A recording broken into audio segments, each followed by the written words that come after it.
Measurement and observation of the cell, पेशीचे मापन व निरीक्षण. आता जसं आपण मोजमाप करतो, मापन करतो, समजा आपल्याला दुकानातून काही सामान आणायचं असेल, शेंगदाणा आणायचं असतील, बरोबर, ते कसं वजन केलं जातं? तराजू मध्ये केलं जातं, बरोबर. कसं? 1 किलोचं मापन, बरोबर. दूध आणायचं असेल तर 1 लिटरच्या मापन, बरोबर. तसं आपण प्रत्येक वस्तूचं जसं वेट करतो, वजन करतो, मापन करतो, तसंच आपल्याला आता काय करायचं आहे? पेशीचं मापन करायचं आहे. मग आता पेशी कशा असतात? अतिसूक्ष्म, बरोबर, अतिसूक्ष्म असतात. आता ते सहजासहजी डोळ्याला दिसणार आहेत का? नाही. आपण जर समजा अमेबा, पॅरामिशियम आपल्याला बघायचं झालं, ह्या एक पेशी आहेत, ह्या आपल्याला डोळ्याला दिसणार आहेत का? नाही. यासाठी काय करावं लागतं? आपल्याला एक साधन वापरावं लागतं, बरोबर. हे पाहण्यासाठी आपल्याला काय करावं लागतं? एक साधन वापरावं लागतं. मग आपण काय वापरतो? हा जो आहे तो साधा सूक्ष्मदर्शी. याच्यापेक्षा अतिसूक्ष्म बघायचं असेल तर इलेक्ट्रॉन मायक्रोस्कोप म्हणून असतो, बरोबर. याला काय म्हणायचं? Compound microscope. दुसरा जो असतो तो काय असतो? Electron microscope. आता तुम्हाला 7वी मध्ये या वर्षी काय आहे? कंपाऊंड मायक्रोस्कोपची माहिती आहे, बरोबर का. In 1673 Anton van Leeuwenhoek assembled various lenses to construct a microscope. म्हणजे 1973 मध्ये अँटोन यांनी काय केलेलं आहे? विविध लेन्सेस वापरून, भिंग वापरून मायक्रोस्कोप बनवलेला आहे. He was the first to observe live bacterial and protozoan cell under the microscope. ते पहिले असे व्यक्ती आहेत की ज्यांनी मायक्रोस्कोप मध्ये जीवाणू आणि आदिजीवांचं काय केलेलं आहे? निरीक्षण केलेलं आहे. Cells are extremely minute in size. पेशी कशा असतात? अतिसूक्ष्म असतात, बरोबर. पेशी कशा असतात? अतिसूक्ष्म असतात. We cannot see cell with naked eyes. आपण आपल्या डोळ्यांनी ते पाहू शकत नाहीत. Micrometre and nanometre are the unit used for measuring their size. आता मग त्याचा आकार जो आहे तो आकार मोजायचं म्हटलं तर कशामध्ये मोजणार आपण? मायक्रोमीटर आणि नॅनोमीटर मध्ये. म्हणजे मायक्रोमीटर आणि नॅनोमीटर एवढ्या त्या काय असतात? सूक्ष्म असतात. The compound microscope is used for observing cell. मग पेशींच्या निरीक्षणासाठी काय केलं जातं? संयुक्त सूक्ष्मदर्शी वापरला जातो. An object on a glass slide magnifying many times by the lens of this microscope. म्हणजे आता याच्यामध्ये जी भिंग आहे, या भिंगामुळे काय होत असते? ती जी ऍक्च्युअल मध्ये जी वस्तू असते, मूळची जी वस्तू असते, ती कितीतरी विचलित होऊन आपल्याला दिसत असते, बरोबर का. आता आपण काय करूयात? या मायक्रोस्कोपची माहिती घेऊयात. काय करूयात? मायक्रोस्कोपची माहिती घेऊयात. हे जे आहे याच्यामध्ये आपल्याला दिलेलं आहे बघा.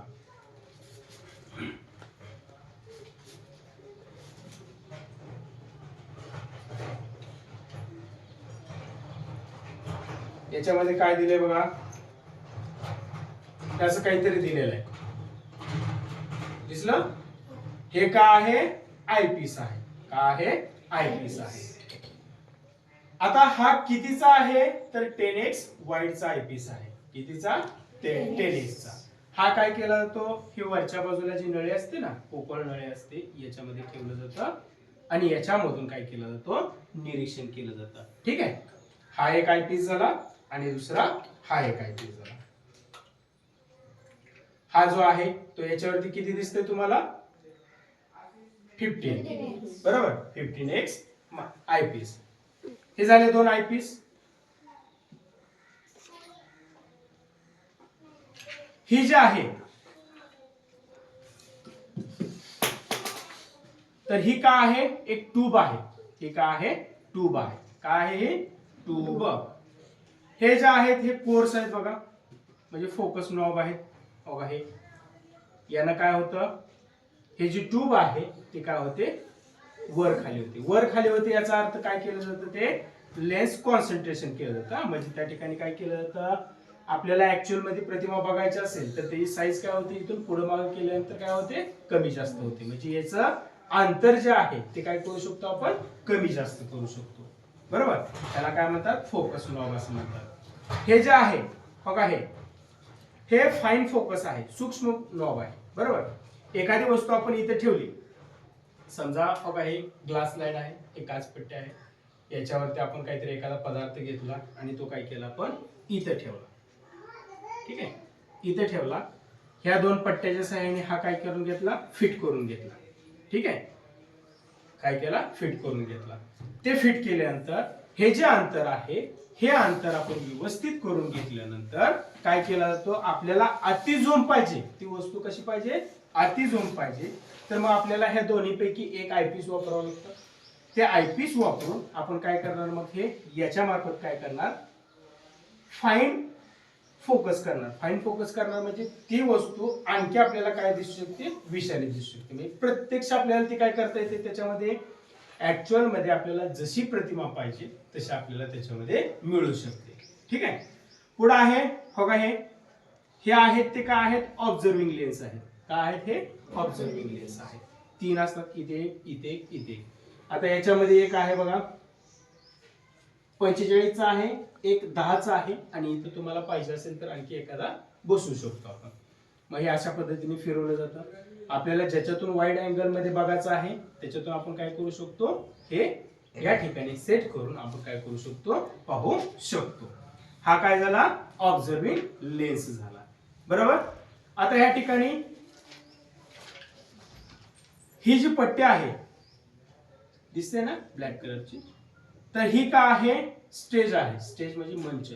याच्या आधारावरती काय करू शकतो आपण, हे ग्लास स्लाइड आहे, हे काचपट्टी आपण इथे ठेवू शकतो. आधार आहे ना, याच्यामध्ये पण एक काचेचा आहे बघा. इथं या बाजूला का आहे, एक काचेचं त्या ठिकाणी, म्हणजे हेतून येणारे जे प्रकाश किरण आहेत त्या प्रकाश किरणांना काय केलं जातं, इथं आणलं जातं, आणि त्याच्यातून या काचपट्टीवरती जे पदार्थ आहे त्याच्यावरती प्रकाश पडतो आणि ते आपल्याला काय दिसतं, याच्यातून आपल्याला ते वस्तू आपल्याला दिसते. ठीक आहे, पुढे आहे हे जे आहे ते इल्युमिनर, म्हणजे त्या ठिकाणी काय म्हणतात त्याला, प्रकाश स्रोत. याच्यातून आपण काय करू शकतो, जे काय प्रकाश किरण आहे ते प्रकाश किरण याच्यावरून इथपर्यंत काय करू शकतो, परावर्तित करू शकतो. आणि हा जो आहे तो का आहे, बेस आहे. ठीक आहे, हा का आहे, बेस आहे. म्हणजे काय करायचं आपण, जर आपल्याला पाहायचं असेल तर काय करणार आपण, हे काचपट्टी घेणार. बरोबर. या काचपट्टीवरती आपल्याला कशाचं निरीक्षण करायचं आहे, तो पदार्थ कुठे घेतला पाहिजे, इथं घेतला पाहिजे. त्याच्या आधी ही काचपट्टी कशी पाहिजे, स्वच्छ पाहिजे. बरोबर.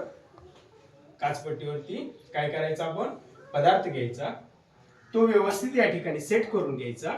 बरोबर. हे जे दोन पट्ट्या आहेत, या दोन पट्ट्याच्या मार्फत हे काय करून घ्यायचं, फिट करून घ्यायचं. बरोबर. म्हणजेच हा जो प्रकाश झोत आहे, इथला प्रकाश झोत याच्यावरती आल्यानंतर, या ठिकाणी आल्यानंतर काय झाला पाहिजे, तो बरोबर जिथं आपण पदार्थ ठेवलाय ना त्याला काय झाला पाहिजे, तो प्रकाश पोहोचला पाहिजे, जेणेकरून आपल्याला याच्यातून पाहता येईल. मग इथं ठेवल्यानंतर याच्यावरती काय करणार आहेत, आपण आच्छादन काच झाकणार आहे. बरोबर का, त्याला आपण काय म्हणतो, कव्हर स्लिप म्हणतो. काय म्हणतो आपण, कव्हर स्लिप.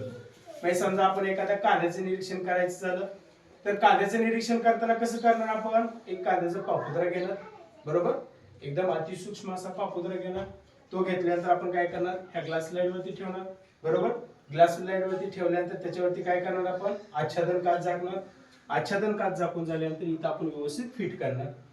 हा जो प्रकाश झोत आहे, या प्रकाश झोतला काय करणार, आपण व्यवस्थित सेट करणार. व्यवस्थित सेट केल्यानंतर इथला जो आहे याला काय म्हणतो आपण, ऑब्जेक्टिव्ह लेन्स. बरोबर का, हे काय आहे, पदार्थ बिंग आहे. या पदार्थ बिंगाला आपण काय करणार, सेट करणार. त्याच्यानंतर हे जे अंतर आहे ते कमी जास्त करून काय करणार, आपण ती वस्तू मिळवण्याचा, म्हणजे या लेन्स वरती, आयपीस वरती ती वस्तू मिळवण्याचा प्रयत्न करणार. त्याच्यानंतर अतिसूक्ष्म फोकस करायचा असेल तर याच्या मार्फत आपण काय करू शकतो, ते फोकस करू शकतो आणि आपण काय करू शकतो, तो पदार्थ विशालित प्रमाणामध्ये मॅग्निफाईड फॉर्म मध्ये आपण काय करू शकतो, पाहू शकतो. थँक्यू.